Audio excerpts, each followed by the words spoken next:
नमस्कार, बहुत बहुत स्वागत है आपका छत्तीसगढ़ आज का मुद्दा में। मैं हूं आपके साथ ललित और आज का हमारा मुद्दा है महतारी वंदन फंड का नशीला फंडा। छत्तीसगढ़ में महतारी वंदन योजना अब सिर्फ एक महिलाओं के खाते में पैसा डालने वाली सरकारी स्कीम ही नहीं रही है, बल्कि ये सियासत का एक ऐसा एटीएम बन चुकी है जहां हर बयान पर राजनीतिक ट्रांजैक्शन शुरू हो जाता है।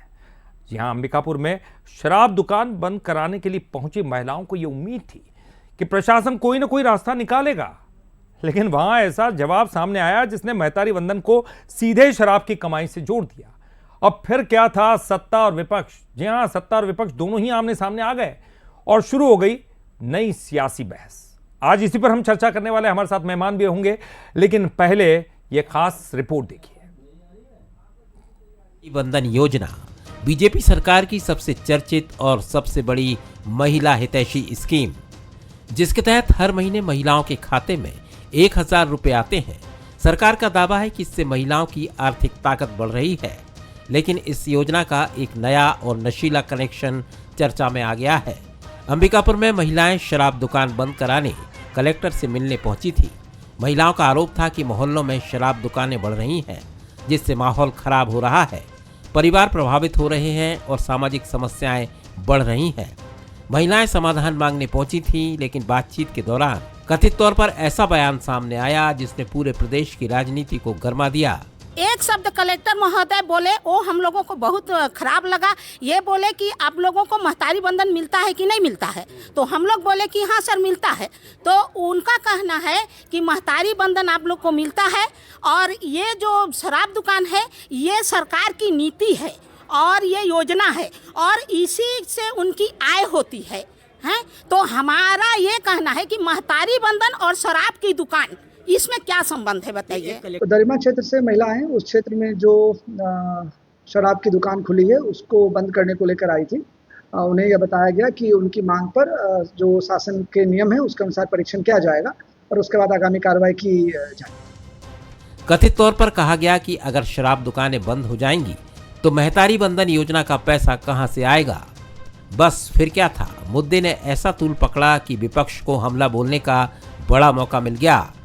प्रदेश कांग्रेस अध्यक्ष दीपक बैज ने आरोप लगाया कि सरकार महिलाओं के सम्मान के नाम पर शराब का कारोबार बढ़ा रही है और महतारी वंदन योजना का इंतजाम घर घर शराब पहुंचाकर किया जा रहा है। सिर्फ महतारी वंदन के नाम से आप गली गली दारू बेचोगे क्या?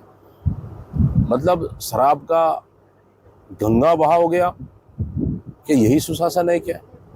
मतलब पूरे प्रदेश में अंबिकापुर की माता बहनों ने, महिलाओं ने सरकार को बेनकाब किया है और हमको हमको पैसा नहीं चाहिए, दारू दुकान बंद कर दो, हमको पैसा नहीं चाहिए। ये बड़ी बात है सरकार के लिए, सरकार के मुंह में तमाचा है। सियासत में आरोपों का जवाब भी उतनी ही तेजी से आता है। उप मुख्यमंत्री अरुण साव ने कहा कि कांग्रेस को शराब पर बोलने का नैतिक अधिकार ही नहीं है। कांग्रेस राज में शराब घोटाले हुए, घर घर शराब पहुंची। अब जब बीजेपी सरकार महिलाओं को आर्थिक मदद दे रही है तो कांग्रेस को दिक्कत हो रही है। देखिए, दीपक बैज जिन्होंने 5 साल उनकी सरकार रहते हुए आम जनता के साथ अन्याय किया, घर घर शराब पहुंचाकर बेचा, शराब का घोटाला किया, ये किस मुंह से इस तरह की बातें कहते हैं? आज इस तरह से जब माताएं बहनें सक्षम हो रही है, इनके पेट में दर्द होता है जब 70 लाख माताओं को महतारी वंदन की राशि मिलती है, इनके पेट में दर्द होता है। जनहित का जब काम होता है तो इनके पेट में दर्द होता है, क्योंकि इन्हें जनता से कोई लेना देना नहीं है, अपनी राजनीतिक रोटी सेकने का काम करना है। कुल मिलाकर मुद्दा शुरू हुआ था शराब दुकानें बंद कराने से, लेकिन बहस पहुंच गई है सीधे महतारी वंदन योजना के फंड तक। महतारी वंदन योजना महिलाओं के खाते में पैसा जरूर डाल रही है, लेकिन अब इस योजना पर राजनीति भी ब्याज समेत बढ़ती जा रही है। अंबिकापुर में शुरू हुआ विवाद अब पूरे प्रदेश में नई बहस बन चुका है। सवाल यही है कि क्या शराब की कमाई से योजनाएं चलेंगी या फिर चुनावी सियासत में एक बयान को मुद्दा बनाकर नई कहानी लिखी जाएगी। सवाल, कोई भी योजना बनती है, योजना के लिए कहीं ना कहीं से तो फंड आता है। फंड गलत रास्ते से आ रहा है, योजना अच्छी है, तब भी सवाल खड़े होते हैं। और फंड अगर सही रास्ते से आ रहा है लेकिन कहीं योजना गलत है, तब भी सवाल खड़े होते साहब। लेकिन देखिए, ये राजनीतिक नैरेटिव्स घड़ने का भी एक मौका हो सकता है, लेकिन सरकार इस पर क्या स्पष्टता देती है उसी पर सब कुछ डिपेंड करता है, क्योंकि 5 साल बाद सबको जाना होता है चुनाव के मैदान में। बहरहाल चलिए इस पर हम चर्चा करेंगे, हमारे साथ मेहमान भी है, लेकिन पहले बंसल न्यूज के कुछ सुलगते सवाल ये, क्या मेहतारी वंदन योजना अब सियासी नैरेटिव सेट करने का हथियार बन गई? जी हाँ, ये बड़ा सवाल है। क्या योजना के साथ शराब का फंडा जोड़कर योजना का नाम खराब किया जा रहा है? और सवाल यह भी कि अंबिकापुर में महिलाओं की शराब दुकान हटाने की मांग सियासी विवाद में तब्दील कैसे हो गई? यह बड़ा और गंभीर सवाल है, इस पर आज हम चर्चा करने वाले हैं और इन्हीं 3 सवालों के इर्द गिर्द आज की हमारी चर्चा रहने वाली है। आज की चर्चा में जो मेहमान हैं, चलिए उनका परिचय करा दें। जसविंदर बग्गा जी हमारे साथ, बीजेपी के प्रदेश प्रवक्ता, बहुत बहुत स्वागत करते हैं जसविंदर जी आपका। हमारे साथ कांग्रेस के वरिष्ठ प्रवक्ता अजय गंगवानी जी हैं। अजय जी आपका भी बहुत बहुत स्वागत करता हूं। और वरिष्ठ पत्रकार हमारे साथ मनीष वोरा जी जुड़ गए हैं। मनीष जी आपका भी बहुत बहुत स्वागत। मनीष जी, मैं शुरुआत आप ही से करना चाहूँगा। एक अच्छी योजना है, क्योंकि इस योजना ने बहुत कुछ इस सरकार को लाने में मदद की है। अब ये देखिए, ऐसी योजनाएं जब आती हैं धरातल पर तो निश्चित तौर पर महिलाओं को इसका फायदा होता है, चाहे फिर वो बीजेपी लाए, कांग्रेस लाए, ये सरकार लाए, विपक्ष लाए, कोई भी सरकार लाए, जो होगा वो अगर किसी के लिए कोई बढ़िया अच्छी योजना लाता है उसका फायदा मिलता है। लेकिन अब चूंकि बातचीत चल रही इसके फंड को लेकर, क्या ये जो बयान है ये हम ये कह सकते हैं कि सरकारी बयान है, अब ये बयान क्या राजनीतिक नैरेटिव सेट करने की तरफ जा रहा है? क्या किस तरह से आप इसको देखते हैं सर? देखिए, यदि हम बात करें शराब को लेकर के, तो शराब वो मुद्दा है जिसे लेकर भारतीय जनता पार्टी ने कांग्रेस की सरकार को कटघरे में खड़ा किया था और उसके माध्यम से भाजपा ने सत्ता का रास्ता तलाशा था। अब दूसरी चीज ये कि भाजपा सत्ता में जो आई उसमें एक महत्वपूर्ण भूमिका महतारी वंदन योजना की भी थी। तो दोनों ही चीजें रिलेट करती हैं, दोनों ही चीजें सत्ता में जाने का रास्ता बनाई हैं।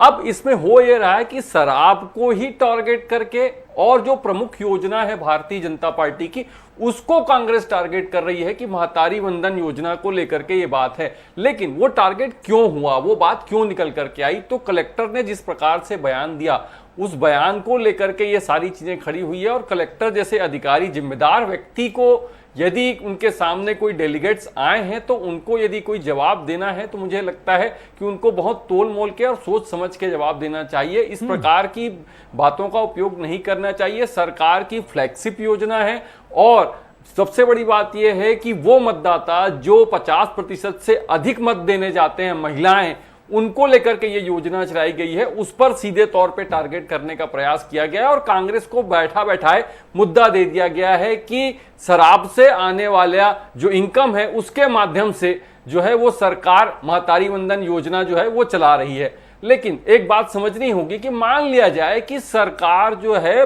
शराब से होने वाली आय से या अन्य किसी और चीज से होने वाली आय से भी इस योजना को चला रही है, तो उस योजना का कितना फायदा मिल रहा है, उससे कितने लोगों का जीवन स्तर सुधर रहा है, कितनी महिलाएं स्वावलंबी बन रही हैं, इस बात को भी ध्यान देना होगा। यदि पैसा किसी भी रास्ते से आ रहा हो मगर वो एक अच्छे काम में यदि लग रहा है तो निश्चित रूप से मुझे लगता है कि वह स्वागत योग्य होना चाहिए। राजनीतिक करने की जहां तक बात है तो मैंने कहा कि जिस प्रकार से सरकार में बैठे हुए लोग या सरकार में जो जिम्मेदार पद पे बैठे हैं उनके बयानों को इन चीजों से दूर रहना चाहिए और इस प्रकार के बयान उनको नहीं देना चाहिए। यदि महिलाएं उनके पास आई थी, शराब दुकान को हटाने की मांग कर रही थी, तो जो बयान उन्होंने अधिकृत रूप से दिया है, जो मैंने देखा टीवी में अभी, वही बयान उनका होना चाहिए था कि हम उसका परीक्षण करेंगे, यदि संभव होगा तो आपकी जो समस्याएं हैं उनको दूर करने का प्रयास करेंगे। लेकिन उन्होंने यदि महतारी वंदन योजना का उसमें जिक्र किया या इस प्रकार की कोई बात करी है तो वो किस संदर्भ में किया है, कैसे किया है, वहां पर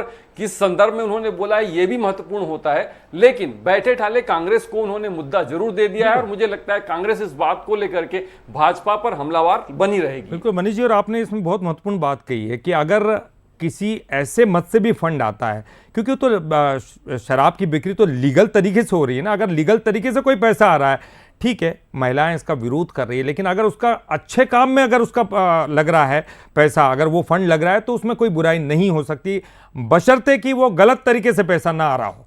बहरहाल चलिए इस पर हम बातचीत करेंगे। जसविंदर बग्गा जी हमारे साथ जुड़े हैं, प्रदेश के प्रवक्ता है बीजेपी के।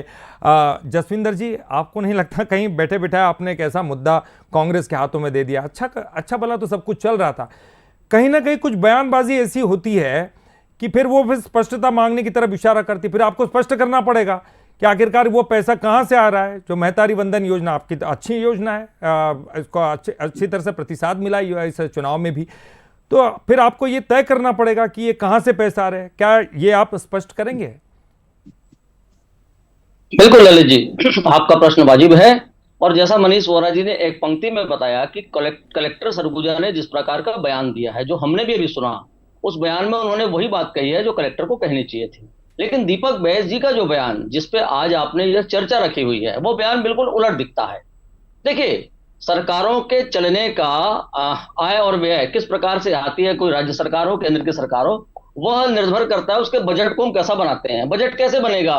किसी एक टैक्स से, किसी एक चीज के टैक्स से कोई सरकार चलती नहीं, वो चलती है कंसोलिडेटेड फंड से।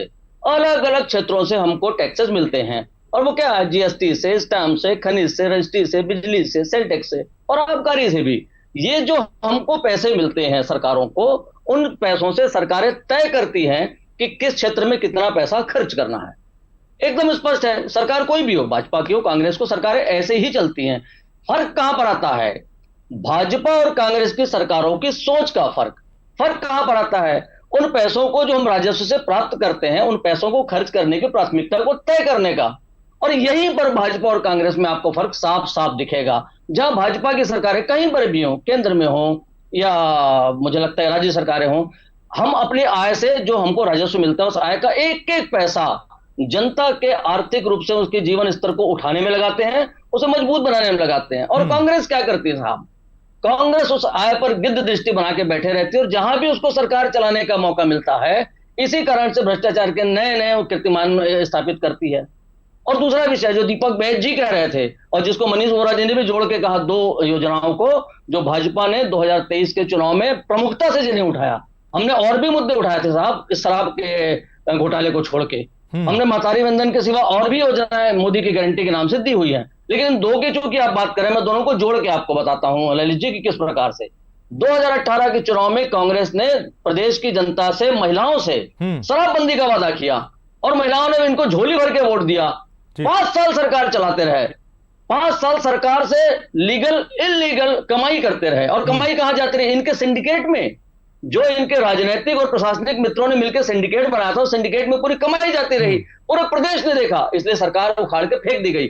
उस पर तुर्रा एक और देखिए, इन्होंने बड़ा पाप जो किया था कांग्रेस ने, शराबबंदी तो नहीं ही की, कोरोना काल आया, इन्होंने मौका ढूंढा और घर घर शराब पहुंचाने का काम किया, पाप किया कांग्रेस ने, इसलिए जनता इनके खिलाफ हो गई। और याद रखिएगा, 2018 के घोषणा पत्र में कांग्रेस ने भी महिलाओं को 500 रुपए महीना देने की बात की थी। वो मैं पूछूंगा, थोड़ा स्पष्टीकरण, और मैं कांग्रेस से पूछूंगा वो सवाल जो आप कहना चाहते हैं। एक लाइन जोड़ दूं, कि अगर इस राजस्व को कांग्रेस गलत मानती है, सही मानती है, जैसा भी मानती है, वो एक स्रोत है। आपने भी शराब से कमाई की राजस्व अर्जित किया, महिलाओं को 500 रुपए देने में आनाकानी क्यों की 5 साल आप में?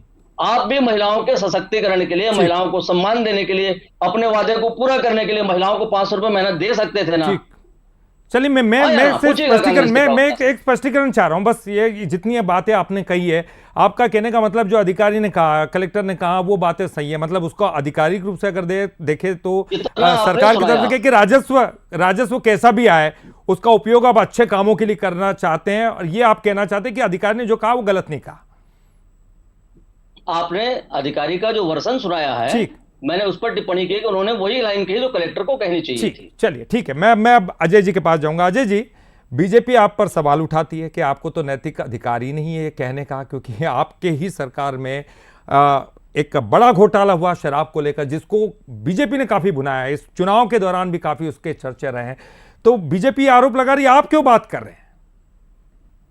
देखिए ललित जी, बिंदु और बात करूं, बहुत काफी समय मेरे मित्र को दिया, मैं एक शब्द उनके बीच में नहीं बोला। देखिए बहुत स्पष्ट करूंगा, पूरा टाइम है सर। सबसे महत्वपूर्ण बात है, कलेक्टर जो एक जिला का मुखिया है, वो सार्वजनिक रूप से महिलाओं से कहता है कि भैया मुझे तो शराब दुकान खोलनी पड़ेगी, क्योंकि इसी का जो राजस्व आएगा उसी से आपको महिलाओं को मैं महतारी वंदन का पैसा दूंगा। मतलब स्पष्ट रूप से स्वीकार करते हैं कि शराब की काली कमाई से, छत्तीसगढ़ में शराब की नदियां बहा के, छत्तीसगढ़ को उड़ता पंजाब की तर्ज पर उड़ता छत्तीसगढ़ बना के, उसकी काली कमाई से मोदी गारंटी के वादों को पूरा करने का प्रयास कर रहे हैं। मेरे भाजपा के प्रवक्ता मित्र भी इस बात को स्वीकार कर रहे हैं चैनल पे कि कलेक्टर जो बयान दे रहा है अधिकारिक रूप से सही है। कलेक्टर स्पष्ट रूप से कह रहा है, मैं उसका बयान सुन रहा था, मैं कंप्लीट कर रहा हूं। सरकारी योजना आता हूँ जसविंदर जी, आता हूँ, मैं वही स्पष्टीकरण मांग रहा था।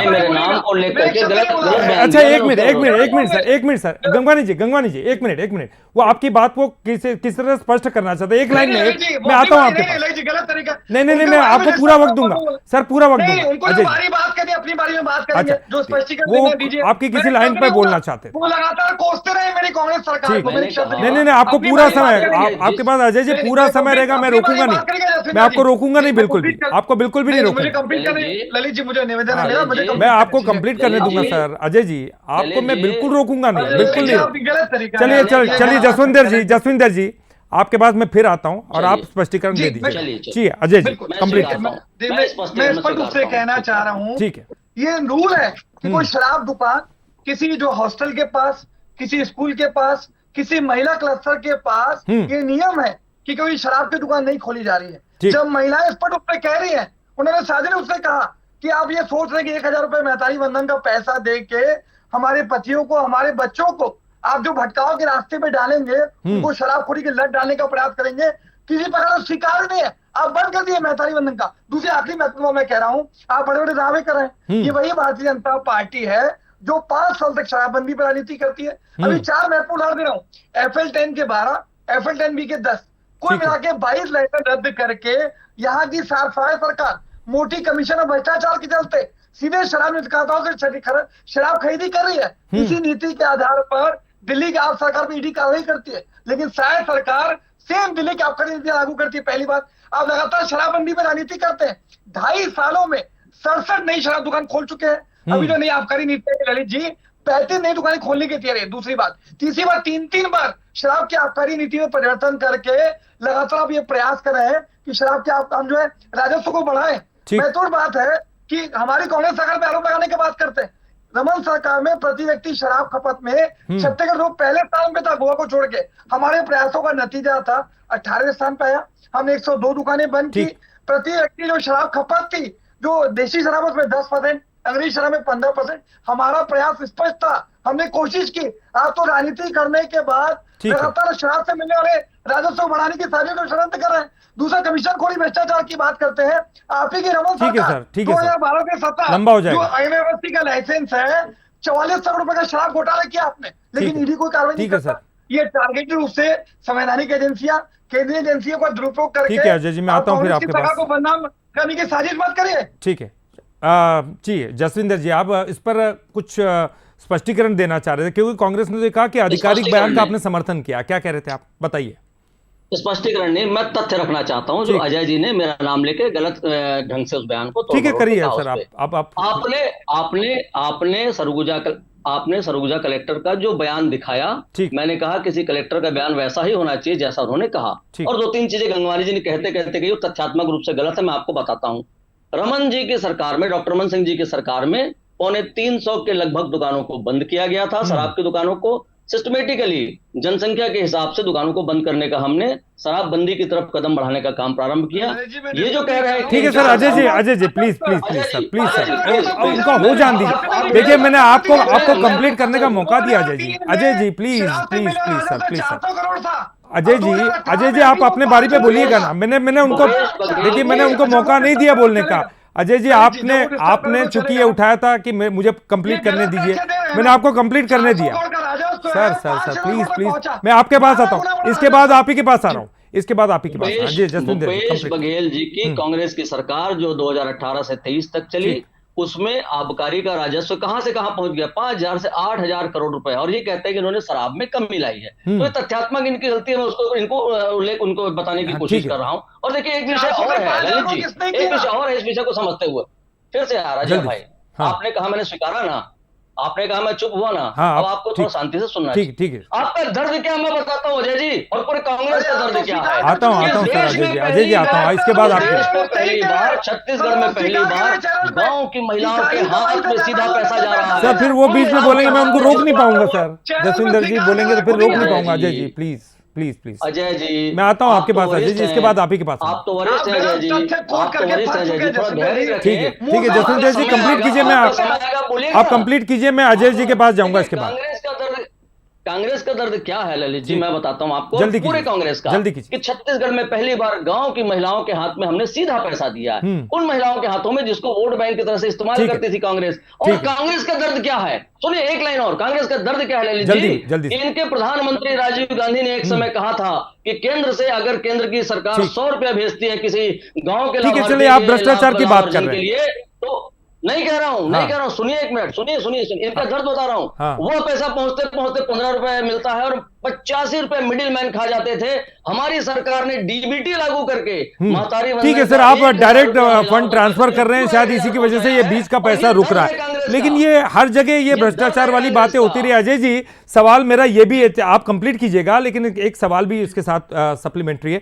सवाल ये भी है कि आपने शराबबंदी की बात तो की थी, शराबबंदी नहीं हुई, आपके सरकार में नहीं हुई, आप अगर फिर से सरकार में आते हैं तो क्या इस बार शराबबंदी कर देंगे आप, या फिर जो भी राजस्व आता है उसको अच्छे कामों में लगना चाहिए, आप ये मानते हैं?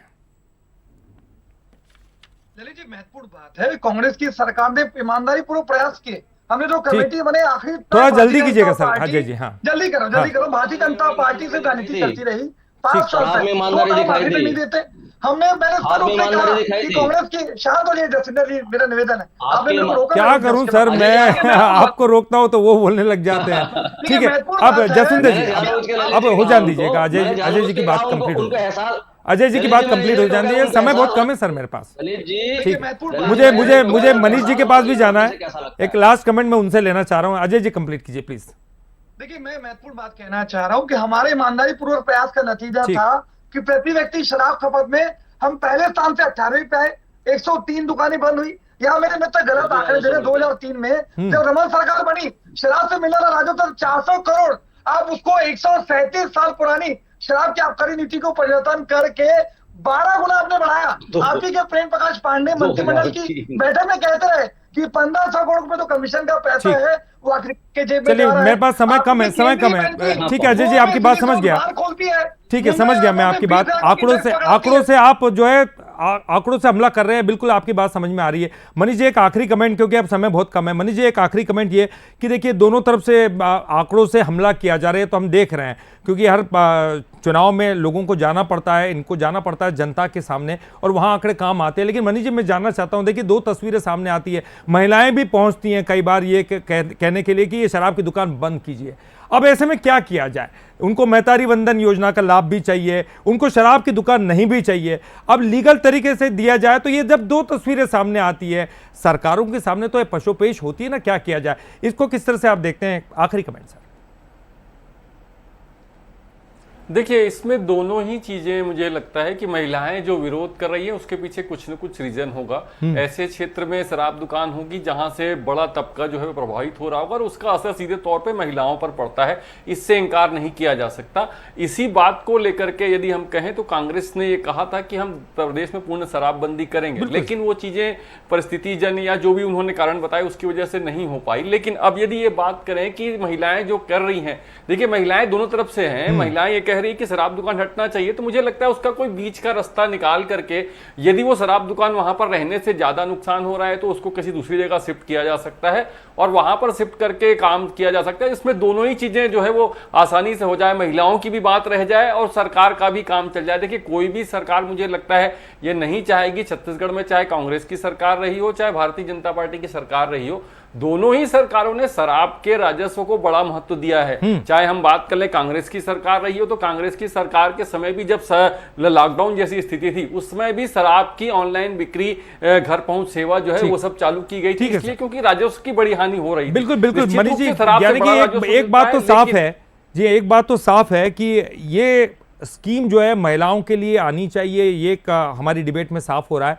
लेकिन शराब एक ऐसा मुद्दा है, इसका समाधान क्या निकाला जाए, क्योंकि राजस्व चाहिए, बिना राजस्व के आप किसी बड़ी योजना को नहीं ला सकते। अगर योजना है तो फिर फंड चाहिए, फंड लीगल तरीके से आता है तो कोई गलत नहीं है, लेकिन महिलाएं विरोध कर रही हैं। इधर यहां पर जो अलग अलग तरीके से योजनाएं लाई जा रही हैं, शराब को लेकर नीतियां बनाई जा रही है, इसको लेकर भी कोई ना कोई स्थायी समाधान बहुत जरूरी है। कांग्रेस अपनी तरफ से कोशिश कर रही है, लेकिन सरकार भी अपनी तरफ से लगातार, बीजेपी सरकार कोशिशों में जुटी हुई है। फिलहाल देखना होगा 5 साल बाद जब ये जनता के सामने जाते हैं तो जनता इनको क्या जवाब देती है। बहरहाल बहुत बहुत शुक्रिया, आप तीनों का बहुत बहुत शुक्रिया इस डिबेट में शामिल होने के लिए। और इसी के साथ इस खास डिबेट में फिलहाल के लिए इतना ही, लेकिन कहीं मत जाएगा क्योंकि बंसल न्यूज पर खबरों का सिलसिला लगातार जारी है।